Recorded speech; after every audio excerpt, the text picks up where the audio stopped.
Si yo no veo en un discípulo que yo estoy discipulando señales de vida, creo que estoy perdiendo el tiempo discipulándolo. Si yo veo una iglesia carnal donde yo soy el pastor, creo que estoy perdiendo el tiempo si no vemos fruto y vemos ya parejas que se están entregando a Cristo y no estamos realmente buscando entre ustedes vida. Nosotros tenemos la responsabilidad de buscar en mi novia, en mi novio, en mis hijos, en mi esposa, señales ¿de qué? De vida. Necesitan manifestar la vida de Cristo. ¿Y esto cómo lo hacen? Cuando yo veo que entro al cuarto de mis hijos y les apago la luz y veo que se acostaron con la Biblia junto, creo que ellos están manifestando señales de vida. Cuando yo me levanto en la mañana y entro al cuarto de Alan y lo veo de rodillas a las 6 de la mañana, creo que él tiene vida en Cristo. Cuando yo entro al cuarto de mis hijos y veo que no tienen pósters de mujeres ahí desnudas, sino que tienen cuadros de Cristo, creo que hay vida en Cristo en sus vidas. En fin, tenemos que estar buscando en nuestra familia señales de vida. Desde luego que primero en la familia para buscarlos después en los discípulos. Porque si yo no busco primero señales de vida en mis propios hijos y en mi propia casa, pues entonces ¿qué estoy haciendo? Buscando señales de vida en otras partes. Dice el dicho mexicano, podemos ser lámpara de la calle, obscuridad de nuestra casa. Entonces tenemos que buscar en nuestros discípulos, en nuestros hijos, señales de vida, fruto. Si no hay fruto, hay que orar por ellos. Padre, tengo un hijo que no da fruto, no te ama, no lee la Biblia, no ora. Sus amistades, los libros que lee, las revistas que tiene, me hablan que no tiene vida. A concentrarnos, a orar por él. A orar por mi vecino que recibió a Cristo y no ha manifestado fruto. Tenemos que estar buscando fruto entre nosotros.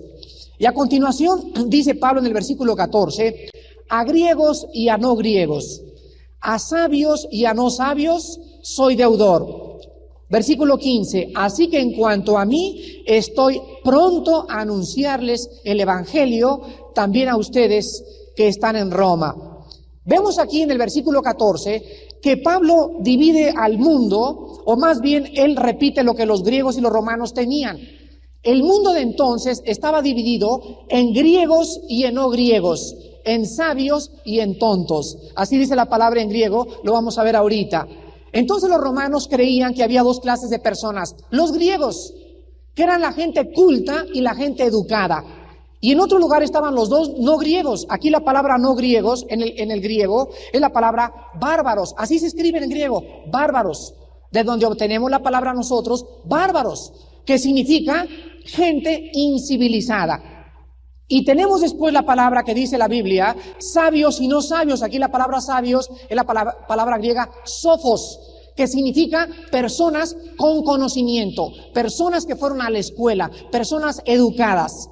Y la persona no sabia, se usa aquí la palabra griega anoetes, y significa una persona que no usa la mente, una persona tonta. Un bruto, como decimos en el lenguaje corriente en México. Una persona tarada, pero no tan tarada, ¿verdad? Simplemente una persona que no le gusta pensar, que no le gusta razonar, no le gusta todo, lo acepta sin absolutamente ningún análisis. Es la persona anoetes. Ahora bien, Pablo nos está diciendo aquí entonces en estos versículos que todos los cristianos estamos en deuda. A nadie le hacemos el favor. Hermano, gracias por haber venido a mi casa. Hermana, no me dé las gracias. Es que gracias por haberme dado esto, no me dé las gracias. Porque después de que nosotros hemos visto lo que Cristo ha hecho por nosotros en una cruz, y cuando yo recibo el perdón de Cristo en mi vida, de ahí en adelante Cristo me manda a un mundo ¿a qué? A servirlos. Nos manda como siervos de toda la humanidad, porque Él me sirvió en la cruz y ahora yo voy al mundo y estoy en deuda con los cultos, con los ricos, con los pobres, con los educados y con los tontos. Con cualquier persona yo estoy en deuda. Entonces yo tengo que comenzar a entender que mi actitud hacia el mundo es de servicio, es de poder ayudarles, es de darles el ejemplo, es de vivir una vida donde ellos puedan ver en mi vida la vida de Jesucristo. Dice más adelante Pablo, Así que en cuanto a mí, estoy pronto a anunciarles el evangelio a ustedes también que están en Roma. Vean 1 Corintios capítulo 9. Y vamos a ver que el cristiano tiene que estar listo. Tiene que ser lleno del Espíritu Santo todos los días, porque nunca sabemos a quién le vamos a testificar, principalmente en esta época de Navidad.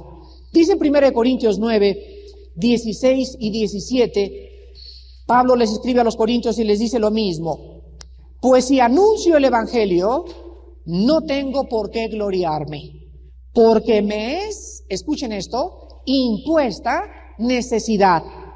Y ay de mí si no anunciare el evangelio, por lo cual, si lo hago de buena voluntad, recompensa tendré, pero si de mala voluntad, la comisión me ha sido encomendada. Pablo está diciendo que todos nosotros nos es impuesta la necesidad. Ahora, ¿querrá decir esto que Dios me está diciendo, Armando, y me echa manita de puerco Dios y me dice, predícale a esa persona? No, porque Pablo está diciendo que no puede haber una voluntad indispuesta para predicar. Entonces, ¿qué necesidad es la que un cristiano debe de sentir? Una necesidad que nos es impuesta por el Espíritu Santo, pero que no es forzada. ¿Saben ustedes qué significa esto? Si leen 2 Corintios capítulo 5, Pablo dice, porque el amor de Cristo me constriñe. El amor de Cristo me constriñe, por lo cual si uno murió por todos, entonces todos murieron. Significa que cuando un cristiano realmente tiene un encuentro con Cristo, cuando un cristiano recibe el perdón de Cristo, cuando un cristiano se hinca en las mañanas y ora y le dice, Padre Santo, ¿a quiénes quieres que les hable de tu amor? Es un cristiano, como decía mi hijo Alán, ¿con qué? Con una carga. Con una carga. El cristiano se siente constreñido en su alma al ver un mundo necesitado, al ver a mi papá, al ver a mis primos, al ver a tantos jóvenes en las drogas, en la inmoralidad, en el sexo. ¿No te constriñe eso a ti, hermano? ¿No te constriñe ver ahora en Navidad a toda tu familia ahogados de borrachos? ¿No te constriñe ver que la gente va a comprar canastas con 4 o 5 botellas de alcohol para festejar el nacimiento de aquel que murió por nosotros en una cruz? ¿No te constriñe a ti esas cosas? Si no te constriñen, déjame decirte algo. Si tú no estás constreñido por el pecado, tú tienes una relación no adecuada con el Señor Jesucristo. En otras palabras, en esta mañana estás diciendo, Padre, sinceramente, lo que el hermano me está diciendo es la verdad. A mí no me constriñe el mundo. A mí no me importa ver a mis hijos en las drogas. A mí no me importa lo que le pase a mi familia. Y si tú tienes este sentimiento, tú tienes en esta mañana que pedirle perdón a Dios y decirle en esta mañana, Señor, yo no tengo constreñimiento ni compasión por las almas. Y te pido que me perdones, y te pido que me muestres y me enseñes la forma en que yo debo sentirme con esa carga para ir al mundo a llevarles tu santo mensaje.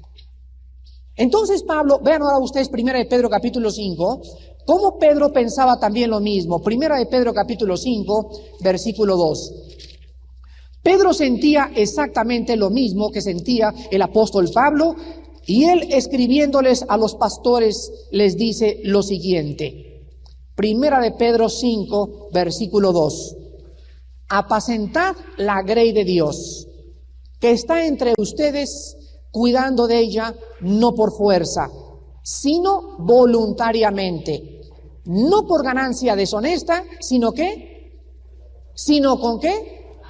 ¿Qué significa esto? Que así tienes que estar siempre en tu corazón, listo que a un estudio bíblico, ¿dónde? A ver, ¿dónde? Ánimo pronto. Oye, que no puedo predicar, hermano Alducin, el domingo, ¿puedes predicar tú? ¿En dónde? Estás buscando la oportunidad. Tu ánimo es pronto a estar ministrando la palabra de Dios. Ahora es triste, por ejemplo, que tú no tengas una relación adecuada con Cristo, ni una vida de oración continua con Cristo, y de repente vayas a tu escuela y llegue una muchacha y te diga, fíjate que quiero abortar. Y tú, ay, no lo hagas, manita, mira que manita, te va a castigar Dios, no lo hagas, manita. O que te llegue un muchacho y que te diga, oye, Juan, fíjate que Ayer me dieron a probar la mota anoche. Ay, pues qué feo la hierba, mi papá me ha dicho que no la fumes. Y en ese momento que se nos presenta la oportunidad de ayudarlos y de decirle, Juanita, es que tú no sabes lo que Cristo hizo por ti, y vienes con tu palabra o la tienes memorizada y eres llena del Espíritu Santo y le comparte la Biblia y la Biblia penetra en su corazón y haces que esa muchacha se convierta esa mañana antes de irse a su casa. Pero sin embargo, como no eras lleno del Espíritu Santo, perdiste la oportunidad de ayudar al prójimo. ¿No han visto ustedes también que en el trabajo ha habido personas, principalmente en la Navidad, que se acercan con la secretaria y, oye, fíjate que en mi casa la situación está muy difícil, mis papás se están divorciando o mi esposo me está abandonando, y tú eres cristiana y no tienes que decirle? ¿Te ha pasado? Yo creo que a todos nos ha pasado. Qué triste. ¿Cuál ánimo pronto? ¿Cómo puedes tú testificarle si no eres llena del Espíritu Santo? Pero si tú esa mañana te levantaste y oraste y leíste la Escritura y le pediste a Dios, oh Dios, lléname de tu Espíritu esta mañana y dame sabiduría, porque hay muchas personas a mi alrededor, en el metro, en el trabajo, de ida y vuelta a mi trabajo, que tienen problemas y yo soy enviado a predicarles tu palabra. Oh Dios, dame la palabra necesaria para ayudar al prójimo que me rodea. Y así pasó el 85, enero, febrero, marzo, abril, y quiero preguntarte, ahora que acaba este año, ¿cuántas oportunidades perdiste de no compartir el Evangelio con ánimo pronto porque tú no estabas lleno del Espíritu Santo? Ojalá que el año 86, quiero decirte una cosa, el 85 no lo recuperamos con nada. Las oportunidades que perdimos en el 85 jamás las volvemos a recuperar. Nunca más. Entonces hay que comenzar el otro año con una nueva visión del Dios que estamos sirviendo, con la comisión que nos ha sido encomendada, e ir al mundo llenos del Espíritu Santo para compartir las nuevas que Dios estaba en Cristo perdonándonos a todos nosotros nuestros pecados. Dice Pablo, estoy pronto a anunciarles el Evangelio. Vean ustedes también ahora el versículo 16, que por estas razones el apóstol Pablo llega al clímax del Evangelio en este capítulo y les dice lo siguiente: porque no me avergüenzo del Evangelio, no me da pena, porque es poder de Dios para salvación a todo aquel que cree, al judío primeramente y también al griego. Pregunta: ¿es posible que haya cristianos que se avergüencen del Evangelio? ¿Es posible? Sí, es posible. Vean ustedes Marcos 8:38, por lo cual el Señor Jesucristo dijo estas palabras: sí es posible que haya cristianos que se avergüencen de Cristo. Y dice Marcos 8:38, porque el que se avergonzare de mí y de mis palabras, o sea, de la Biblia, en esta generación adúltera y pecadora, el Hijo del Hombre se avergonzará también de él cuando venga en la gloria de su Padre con los santos ángeles. Los que escucharon el mensaje de este lunes que hablé sobre el tribunal de Jesucristo, ahí está el cassette a la salida, los que lo quieran, fue la clausura de Apocalipsis. Yo les decía que los cristianos, cuando venga Cristo, va a haber dos tipos: los que van a decir Padre, y las lágrimas por última vez van a ser enjugadas al verlo, o el corazón se nos va a saltar del pecho al ver a nuestro Salvador, que ya se acabó todo, vámonos ya de esta tierra, dejamos aquí todo abajo. Pero al mismo tiempo va a haber cristianos, dice en Primera de Juan, que se van a alejar avergonzados de Cristo. O sea, lo van a ver, pero no va a ser el gozo de verlo, así decirle, oh Dios, gracias porque ahora sí estoy contento, sino que en el momento que vean a Cristo, les va a dar vergüenza verlo, aun cuando son salvados. Les voy a dar un ejemplo. Mi esposa se va 3 meses de México, y en esos 3 meses yo estoy esperándola con un ánimo desesperado de verla. ¿Cuántos de ustedes han esperado así a su esposo y a su esposa? Ahora que venían mis hijos, estaban mi esposa y yo, eran años los que, una semana se nos hizo un año. Y luego el último día es el más largo de todos. Ustedes también, ¿verdad, Lani Kim? Me imagino que estaban ahí en Marcoma contando los minutos y el avión y ya no llega el avión y esperar en la sala. Se hacen años. Bueno, ustedes imagínense que durante los 3 meses que mi esposa se va, yo cometo adulterio. Y cuando llega mi esposa, ustedes creen que, digo, yo tengo ganas de abrazarla, pero en ese instante yo estoy manchado. Yo estoy avergonzado, yo estoy apenado de que cuando yo la abrace, no la pueda mirar a los ojos, con ojos transparentes, y le pueda decir, estos 3 meses te he esperado puro y casto en mi corazón. Ya no puede haber una sinceridad porque mi vida la manché. Si tú tienes un novio y se va a Guadalajara durante 3 meses y él se va con otra muchacha y regresa a verte, él va a regresar con vergüenza. ¿Por qué? Porque él sabe que te fue infiel en Guadalajara. Pues así cuando venga Cristo, va a haber cristianos manchados con pecado. Los va a encontrar Cristo con pecado, son salvos, pero los va a encontrar en pecado y esos cristianos van a tener vergüenza. Vean ustedes ahora, 2 de Timoteo, capítulo 1. Gracias. 2 de Timoteo, capítulo 1, versículo 8, 12 y 15. ¿Cuántos de ustedes en el año del 85, en una reunión de familia, les dio vergüenza? Así se llama, literalmente les dio vergüenza.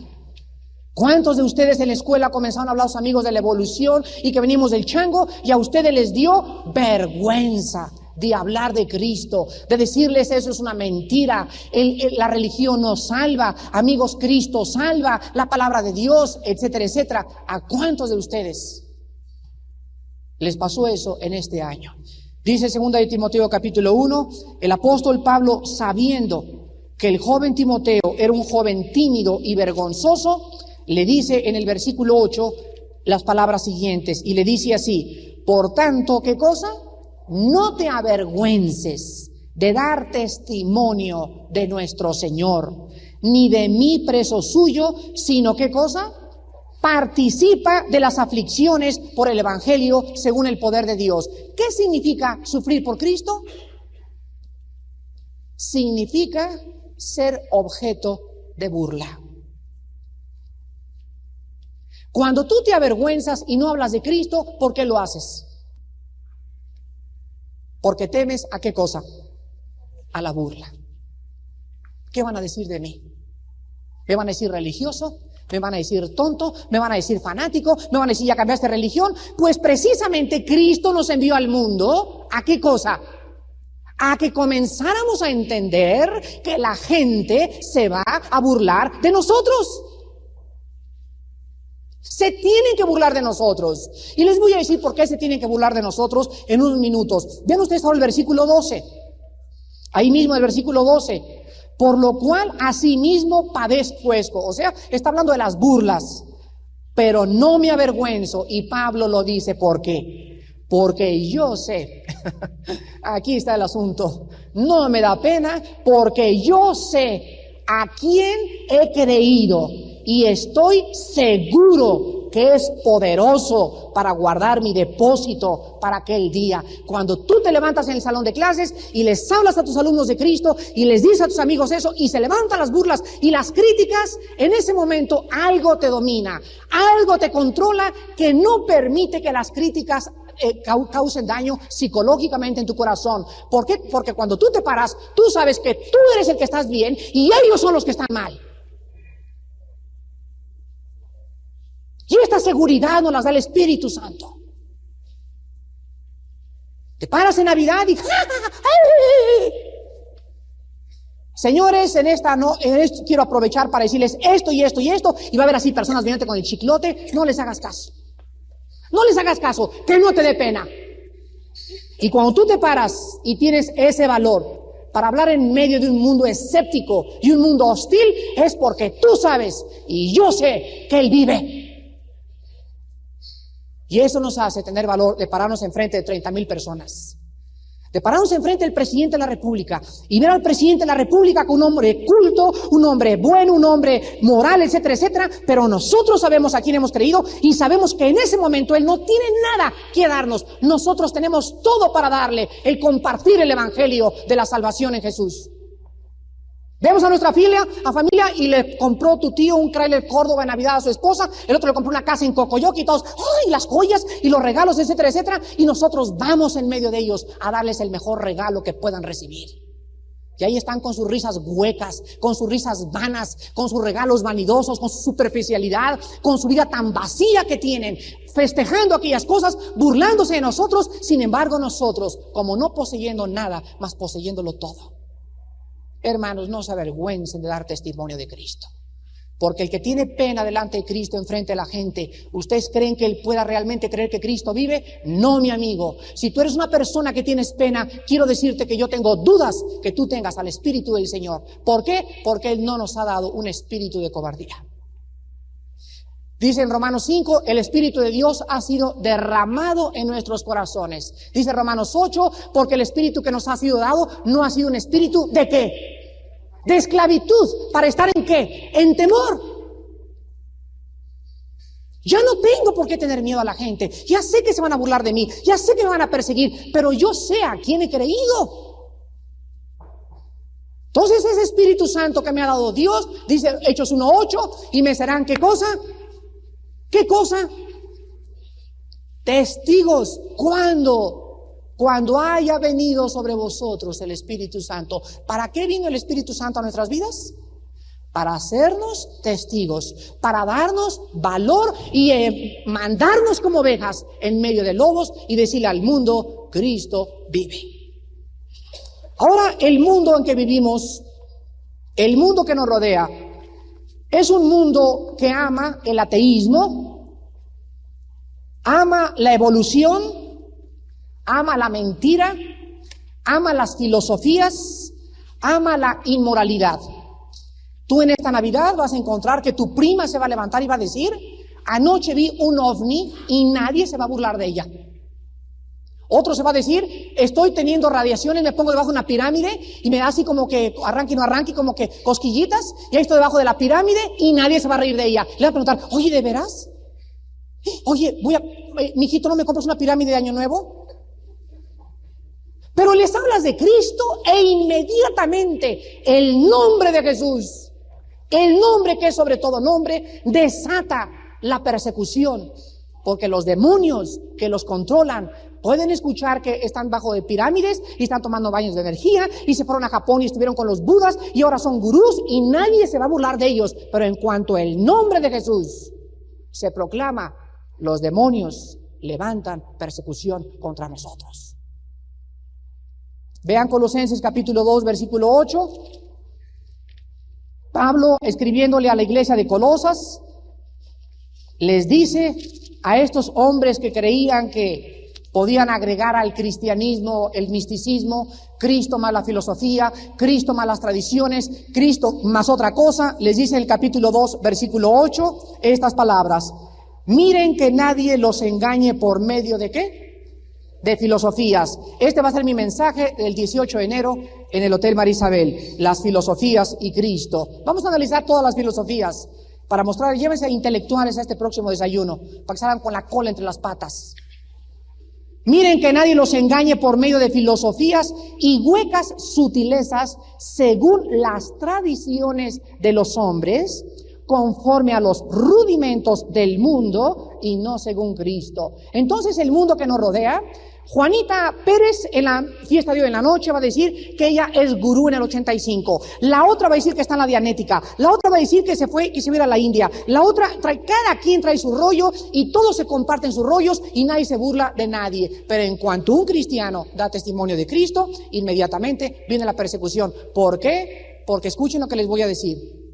Todo el sistema de pensamiento, y me estoy refiriendo a las filosofías que no tienen su origen en la Biblia, todos los sistemas de pensamiento filosóficos y cualquier corriente del pensamiento humano choca, es diametralmente opuesto, es totalmente diferente al pensamiento divino en este libro.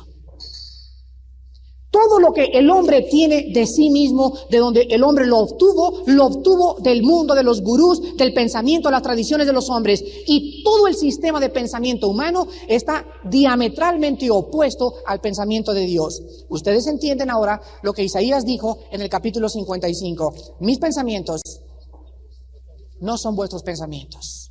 O sea, nuestro sistema de pensar es totalmente contrario al sistema de la Biblia. Y mis caminos son diferentes a vuestros caminos. Ahora escuchen lo que dice Cristo.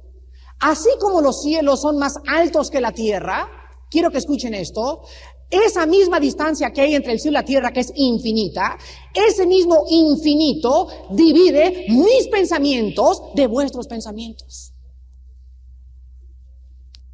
Entonces viene, ¿qué cosa? El choque. Y nosotros, ¿qué dice 1 Corintios 2? Poseemos la mente de Cristo. ¿Ven por qué chocamos?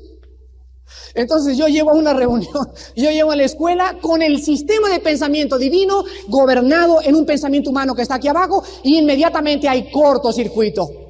Salen las chispas inmediatamente, y cuando salen las chispas hay cristianos que dicen: ya no regreso, ya no hablo, ya me da pena, ya no quiero abrir la boca, y comienzan a intimidarse y a ser intimidados porque por el sistema de pensamiento humano. Cuando tú conoces este pensamiento de Dios, los barres, los trapeas, los machacas, los pisas y los haces chicharrón. Por eso dice la Biblia que la palabra de Dios more en abundancia en vuestros corazones. Porque cuando alguien conoce este libro, esta persona se puede parar enfrente de filósofos, de ateos, con 5 premios Nobel, etcétera, etcétera, y no hay argumentos ni altivez que se levante contra el conocimiento de Dios. Dice 2 Corintios 10, llevando cautivo, ¿qué cosa?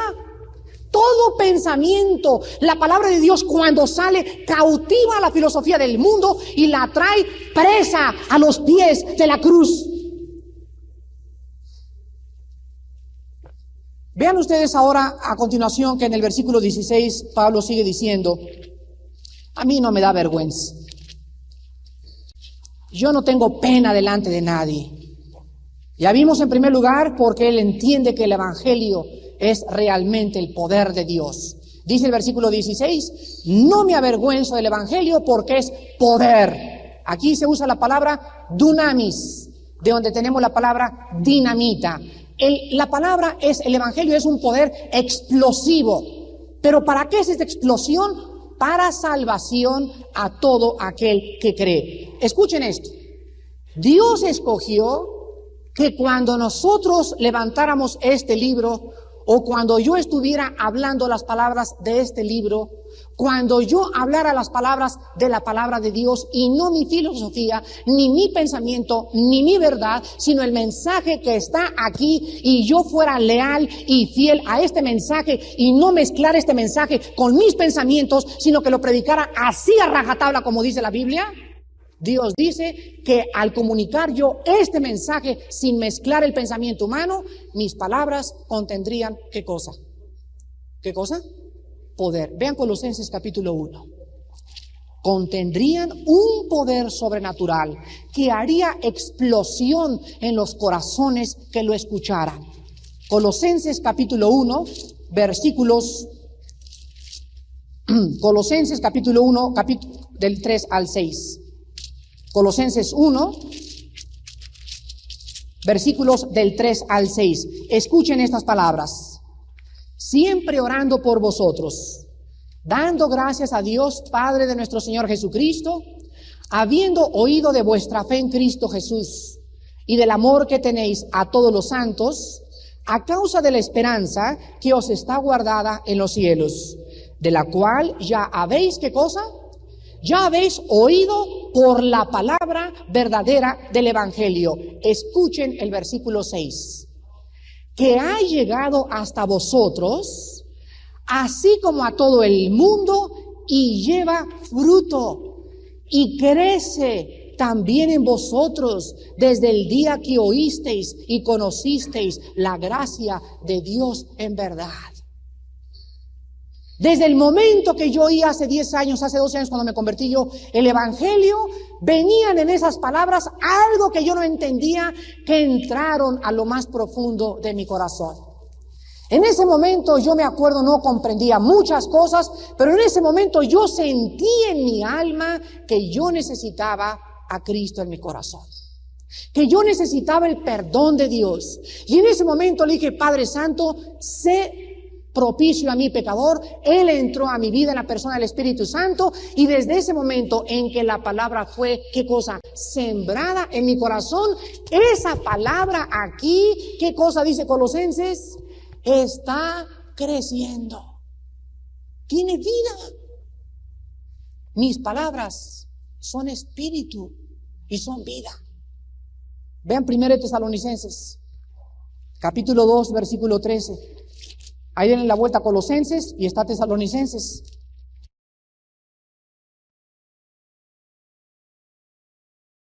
(2:13). Por lo cual también nosotros, sin cesar, damos gracias a Dios de que cuando recibisteis la palabra de Dios, que oísteis de nosotros, la recibisteis no como palabras de hombres, sino según es en verdad, escuchen, la palabra de Dios, la cual, ¿qué cosa? Actúa en vosotros los creyentes. Cada vez que ustedes van a un estudio entre semana, cada vez que vienen ustedes aquí el domingo, ¿a qué vienen? Vienen a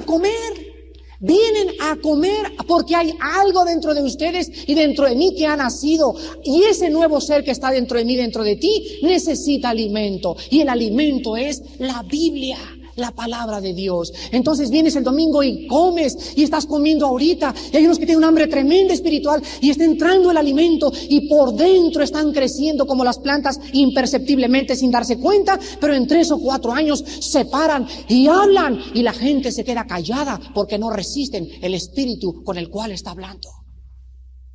Es un cristiano lleno de la palabra de Dios. Ahora, en último lugar, vean 1 Corintios 1:18. Oh, si comprendieran ustedes que hay poder en la palabra, hermanos. Es el poder de Dios. En la palabra está contenido el poder de Dios, el poder para resucitar de entre los muertos. 1 Corintios 1:18 dice Pablo: porque la palabra de la cruz, o sea, el evangelio, ¿es qué cosa? A unos es locura totalmente. ¿A quiénes? A los que se pierden. Pero a los que se salvan, esto es a nosotros, ¿es qué cosa? Poder de Dios. Escuchen esto. Dios, dice la Biblia, que en el principio no había absolutamente nada. Ahora, en el libro del Génesis se usan 3 palabras hebreas para crear.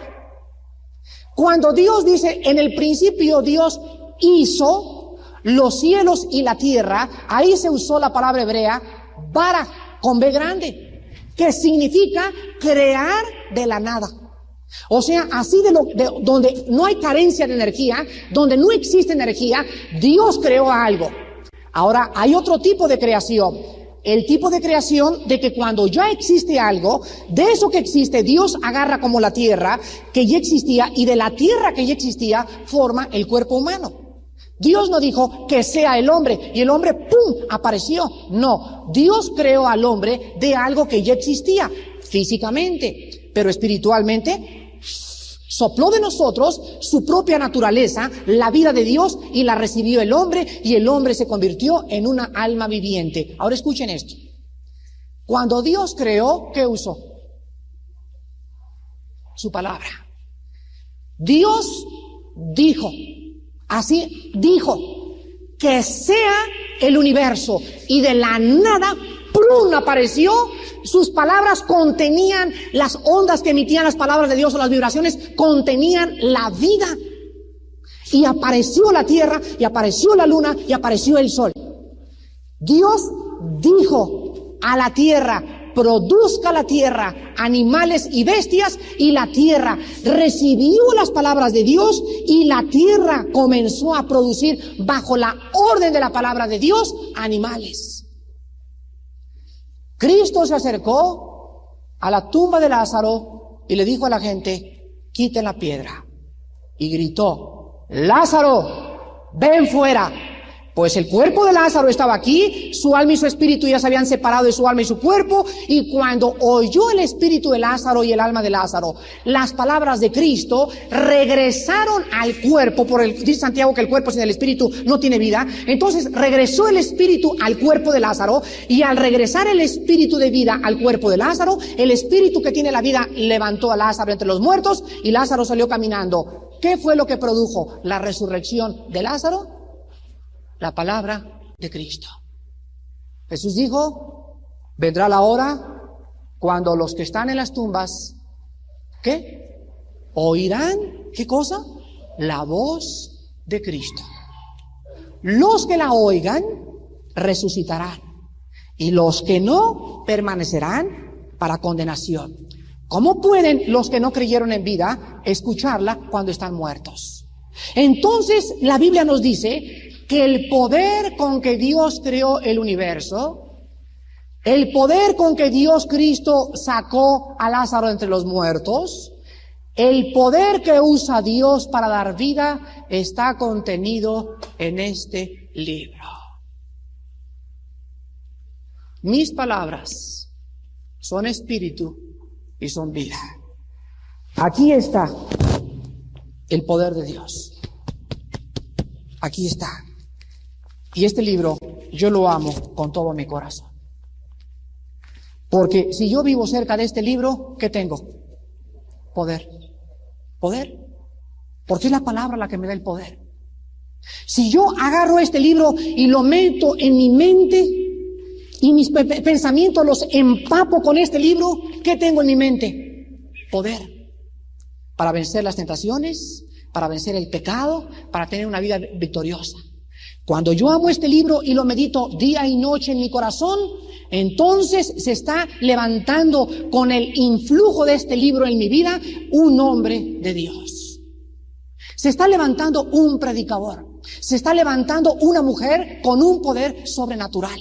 Se está levantando un árbol que está plantado junto a corrientes de agua porque está chupando de este libro la vida, y el árbol va a crecer grande, y cuando vengan las lluvias y cuando venga el viento siempre producirá fruto y su hoja no caerá, por cuanto en la palabra ha hecho el hombre su corazón. Hermanos, por esto no me avergüenzo del evangelio. ¿Cómo me puedo avergonzar cuando he descubierto lo que este mensaje contiene? Oremos. Padre Santo que estás en el cielo, tú nos has dejado tu poder en tu palabra. Los hombres y las iglesias y las organizaciones piden más poder, sin saber que lo tienen, pero no lo explotan. Porque no entienden, no hemos entendido que la vida de poder, el poder de una iglesia, el poder de una organización se encuentra en tu palabra. Y cuando los hombres abandonan la fuente de tu poder y comienzan a buscar en las experiencias, en otras revelaciones, en otros sistemas de pensamiento ajenos a tu palabra, este poder, van a descubrir cuán frustradas vivirán sus vidas y cuán lejos y carentes de poder tendrán sus vidas delante de sus familias y delante de ti. Padre Santo, enséñanos a amar tu palabra, a memorizarla todos los días, a meditarla todos los días, a ser llenos de ella, porque ella es el poder de Dios. Santifícalos en tu palabra. Tu palabra es verdad. Oh Dios, tu palabra hace sabio a los sencillos, ilumina a los sabios. Tu palabra tiene el poder entero del universo, Señor, y es en ella en la que deberíamos de meditar. Tu palabra es perfecta, que convierte el alma. Tu testimonio es fiel, hace sabio al sencillo. Tu palabra es recta, alegra el corazón. Tu palabra es pura, alumbra los ojos. El temor de tu palabra es limpio, permanece para siempre. Toda tu palabra es verdad, toda ella es justa. Deseable es más que el oro, y más que el mucho oro afinado. Tu palabra es más dulce que la miel, y que la misma miel que destila del panal. Nosotros somos además amonestados con tu palabra, y en guardar tu palabra hay grande galardón. Gracias por tu palabra, Señor. Haznos hombres de tu palabra, fieles a tu palabra, y que tu palabra more en abundancia en nuestras mentes el año que entra. Oh Dios, permite que esta iglesia sea una iglesia llena de tu palabra, y que podamos comprender que nuestro poder radicará en la medida que tu palabra habite en nuestros corazones. Padre, en esta mañana hay muchas personas también que no te conocen. Hay cristianos que creen que son cristianos. Hay personas que han hecho una profesión de fe, pero no hay fruto en sus vidas. No hay señales de vida. No aman tu palabra, no la leen, no la estudian, no la meditan, no la memorizan. Esto habla de un síntoma de muerte. Porque el que ha nacido de nuevo se enamora de tu palabra, desea tu palabra como un niño desea la leche, y por ella crecemos para salvación. Estas personas en esta mañana, yo quisiera que antes de que acabara el año arreglaran sus cuentas con Dios. Si en tu vida no hay señales, no hay síntomas,